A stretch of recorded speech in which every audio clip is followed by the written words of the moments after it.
Já estamos de volta para falar sobre política. Claro, Paulo Roberto já está por aqui ao vivo, né? E aí, Paulo, boa tarde. Boa tarde, Anchieta. Tudo tranquilo? Tudo sob controle. Tudo legal? Graças a Deus. Pois é, eu quero inicialmente fazer aqui um registro triste, porque perdemos hoje um telespectador da Rede ITA, um ouvinte meu no rádio, um cara que também era da comunicação, lá na cidade de Remígio, Arlindo Carlos. Vou mostrar aqui uma foto dele, pessoal, no telão. Ele era da rádio Baixa Verde de Remígio. Fazia um programa de forró, programa regional. Gente fina, rapaz, estimulava, mandava gravações do que a gente fazia. Infelizmente nos deixou hoje, ele vinha doente já há algum tempo. Arlindo Carlos, gente muito boa, cara legal, bacana. Fiquei triste ao saber do seu falecimento. Fica o nosso preito aqui de saudade. Uhum. Ao mesmo tempo, eu também faço o registro do falecimento da colega jornalista, estudou comigo, concluiu comigo comunicação social na antiga FURNE, Vilma Maria de Macedo. Vilma Macedo estava em Foz do Iguaçu, no Paraná, onde trabalhava há muito tempo, lá na afiliada da Rede Globo. Ela era irmã do saudoso colega, também jornalista, Alberto Macedo. Sim. Nos deixou ontem lá em Foz do Iguaçu, no Paraná. Vilma vinha também adoentada, já tinha passado por uma cirurgia, infelizmente nos deixou. Leva a minha solidariedade também aqui ao pessoal, a família, a dona família Lieta, toda aqui no São José, Vânia, Santana, o Lieta, pessoal todo da família. Pois bem, o presidente Lula hoje viajou, e viajou logo cedo, agenda na Bahia, agenda em Pernambuco. Vamos ver aqui com a nossa produção os compromissos oficiais de hoje do senhor presidente. Saiu 9 e pouquinho de Brasília, com destino à cidade de Luiz Eduardo Magalhães, lá na Bahia, um voo curto de menos de 1 hora. E nesse local ele foi abrir a AgroShow. É uma feira agropecuária, talvez a maior do Nordeste. E lembra que ele disse lá, disse, olha, não é só aquela de Ribeirão Preto, não, que aqui na Bahia se faz, pronto, foi lá prestigiar. Almoça com o pessoal, 1h30 da tarde ele parte para Recife, onde vai para Goiânia, nas instalações ali da fábrica da Fiat. Sim. FCA, Fiat Chrysler Automóveis. Conversa com o pessoal lá da produção do Polo Automotivo de Goiânia e no finalzinho da tarde o presidente volta para Brasília depois de uma segunda-feira de muitos compromissos e de algumas idas e vindas.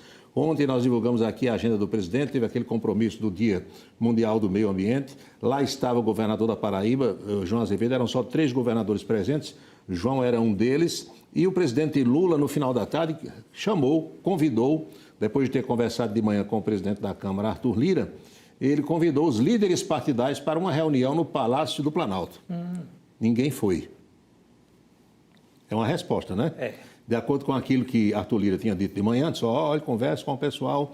No meio da tarde, eu recebi uma comunicação de um assessor do deputado Hugo Mota, que é líder do Republicanos, e esse assessor me dizia, olha, o deputado Hugo acabou de ser convidado, e eu perguntei de chofre, vai? Vai não. Então, acabou essa reunião sendo cancelada, num outro sinal dado pelos deputados ao presidente da República, Lula da Silva. Realmente, eu acho que o presidente vai ter que parar e dar uma... Olha, o pessoal está muito bronqueado, mas não é pouco bronqueado, não. É muito bronqueado com o Alexandre Padilha, que é o ministro das Relações Institucionais, e principalmente com o Rui Costa. O que os deputados dizem é que Rui Costa não tem jogo de cintura, trata mal os parlamentares, dá chá de cadeira, marca audiência e não atende. Então, isso aborrece os parlamentares. E Lula tem que chamar para... E nesse nosso sistema, já viu, não pode tratar deputado desse jeito. Tem que tratar com tapete vermelho. Mas ontem teve coisas boas também no governo, esse anúncio aí da redução de impostos para automóveis. O projeto acabou sendo modificado, não será mais para carro popular apenas, também para caminhões, para ônibus, para vans. Foi meio que desvirtuado e no frigir dos ovos, como a gente diz, para carro popular, haverá uma redução entre 2 e 8 mil reais apenas, é muito pouco para o que se pensou. Já está caro demais. Então e a redução é muito curta, praticamente não vai funcionar. Talvez para caminhoneiro, para dono de frota de ônibus e para o pessoal das vans, essa coisa dê melhores resultados. No governo de Jair Bolsonaro, a gente ouviu muito falar em gabinete paralelo. Lembra disso? principalmente lá na CPI da Covid. Tem um gabinete paralelo na saúde, Renan Calheiros dizia muito isso. Agora os bolsonaristas estão dando troco e dizendo que tem gabinete paralelo no governo de Lula. É? Porque o ministro Juscelino Filho, que esteve aqui no fim de semana, que é meio enroladinho, ele botou o sogro para trabalhar com ele no gabinete do Ministério, sem o sogro ser nada, não é ocupante de nenhum cargo público. Olha a foto dele e o sogro. O sogro chama-se Fernando Fialho, morrendo de rir. E o jornal Estadão de São Paulo revelou que o sogro despacha como se fosse o ministro no gabinete. O pessoal que já vive pedindo a cabeça de Juscelino a Lula, imagina agora como é que vai. Complicado o negócio. De um gabinete paralelo. Diz que Lula já está meio que danado com União Brasil, porque as votações não têm correspondido, e agora, quem sabe, aí ele pode mexer nos próximos dias. O TSE definiu a data de início do julgamento daquele primeiro processo que pode resultar na inelegibilidade do ex-presidente Jair Bolsonaro. 22 desse mês. Antevéspera de São João. Sim, pois é, em cima da Não será concluído nesse dia, porque terá alguns dias. O TSE marcou para julgar a inelegibilidade do ex-presidente Jair Bolsonaro. Por que não termina no primeiro dia? Porque eles estabeleceram, e aí depende do presidente Alexandre de Moraes, que terá mais tempo. Então começa no dia 22, pode não ser concluído.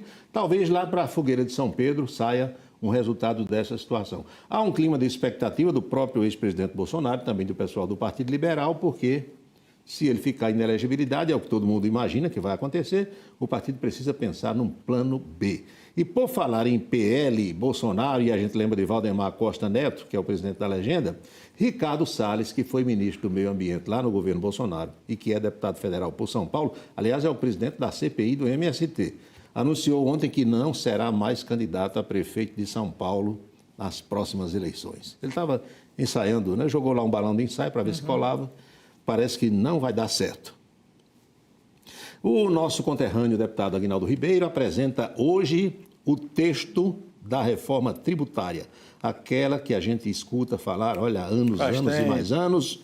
Tem aqui uma imagem do deputado Aguinaldo Ribeiro no plenário da Câmara semana passada, quando ele se pronunciava num protesto que alguns faziam contra Nicolás Maduro. Você vê que ali atrás tem uma foto do Nicolás Maduro, mas Aguinaldo está apresentando esse texto e dizendo que os municípios pobres vão receber mais recursos com a reforma do que os ricos. Já há uma chiadeira de grandes cidades, mas, de todo modo, o texto será apresentado. Claro que as discussões acontecerão e depois a votação.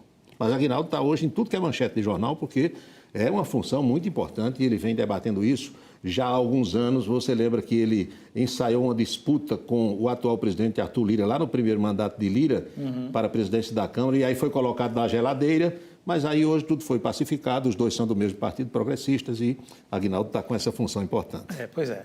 E parece que é um projeto que isso aí, a Câmara tem um certo interesse nele. Todo mundo que tem interesse, aí passa, né? Todo mundo concorda que precisa fazer essa reforma. Para você entender, e a gente explica bem rapidinho, isso aí diz respeito a fusões de impostos, redução do número de impostos. Eles vão juntar os impostos federais todos num só, e os impostos que dizem respeito aos estados e aos municípios num outro, facilitar, desburocratizar, porque principalmente desburocratizar. É uma loucura aqui no Brasil. Olha, se você abrir uma pequena empresa, uma microempresa, e vai contactar com um contador, meu amigo, é papel demais. É uma verdadeira loucura. É burocracia demais. Isso realmente precisa acabar aqui no Brasil, ou pelo menos diminuir. João Azevedo, o governador paraibano, está todo feliz porque Lula, como disse a Chieta, e nós vamos mostrar em seguida, Parque Nacional da Serra do Teixeira, aqui, algo muito importante, lançado no Dia do Meio Ambiente. O governador já deve ter voltado de Brasília e deve ir para lá amanhã ou na sexta-feira para fazer o lançamento oficial. Tem inclusive uma solenidade hoje no Jardim Botânico em João Pessoa. E o Salão do Artesanato, que é uma promoção do governo do estado, edição desse ano em Campina, será aberto ao público quinta-feira que vem, depois de amanhã, dia 8, mas ontem a primeira-dama do estado já esteve aqui fazendo uma espécie de avant-première dos acontecimentos. Aqui em Campina Grande, o prefeito Bruno Cunha Lima destinou mais da metade do dinheiro que a prefeitura recebeu pela cessão do direito de organização da festa a esta empresa que aí está, entre 350 e 400 mil. Bruno destinou ontem 220 mil para as quadrilhas juninas de Campina Grande.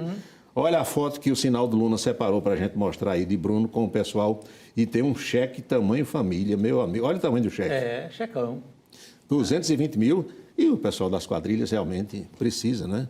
220 mil reais para as nossas quadrilhas juninas. Sim, merece sim, apoio. Vamos para a Boica Maldita. Eita, vamos embora. Calçadão da Cardoso Vieira hoje. Tem ministro do governo Lula que não come a pamonha de São João no cargo? Meu amigo, sei não, viu? Que tem ministro fritado, tem, viu? Assando, né? Tá assando. Tem ministro no tacho. É. Hoje de manhã, a imprensa de Brasília dá conta de que Juscelino Salles, esse que esteve aqui no sábado e que botou o sogro para despachar no ministério, e a ministra Daniela de Vaguinho, parece que esses dois são os mais balançados na E os atualidade. dois são do mesmo partido. Do mesmo partido, União Brasil. É complicado isso. É isso, Anchieta. É isso aí, Paulo. Até amanhã, né? Até amanhã. Amanhã a gente está de volta.